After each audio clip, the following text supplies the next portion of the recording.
ایک مرتبہ حضرت عیسیٰ علیہ السلام کا گزر ایک سنسان راستے سے ہوا۔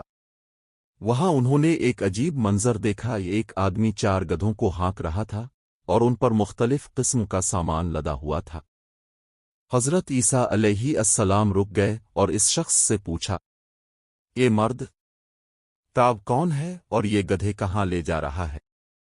وہ شخص مسکرایا، اس کی آنکھوں میں ایک عجیب سی چمک تھی۔ اس نے کہا، میں ابلیس ہوں اور یہ میرے تجارتی گدھے ہیں۔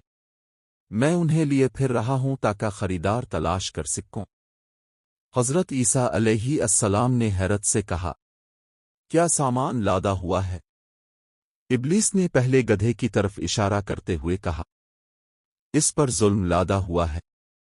حضرت عیسیٰ علیہ السلام نے پوچھا، اس ظلم کو کون خریدے گا؟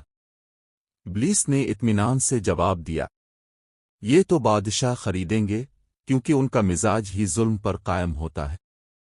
حضرت عیسیٰ علیہ السلام نے دوسرا گدھا دیکھا اور پوچھا، اس پر کیا سامان ہے؟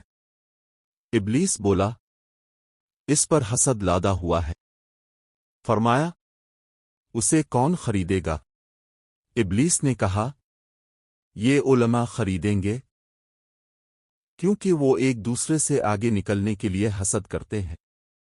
پھر حضرت عیسیٰ علیہ السلام نے تیسرے گدھے کی طرف اشارہ کرتے ہوئے پوچھا، اس پر کیا چیز ہے؟ ابلیس نے جواب دیا، یہ خیانت کا مال ہے۔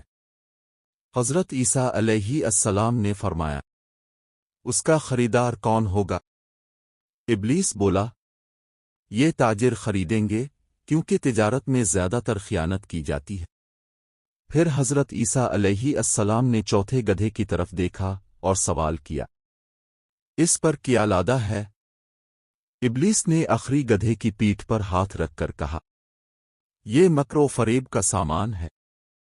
حضرت عیسیٰ علیہ السلام نے آخری بار پوچھا، اس کا خریدار کون ہوگا؟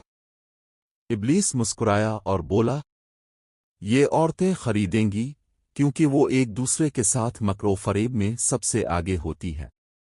یہ سن کر حضرت عیسیٰ علیہ السلام نے اپنا سر جھکا لیا اور آسمان کی طرف دیکھ کر فرمایا، اے رب، ہمیں ان فتنوں سے محفوظ رکھ اور ہمیں ان لوگوں میں شامل نہ کر جو ابلیس کے سامان کے خریدار بنے۔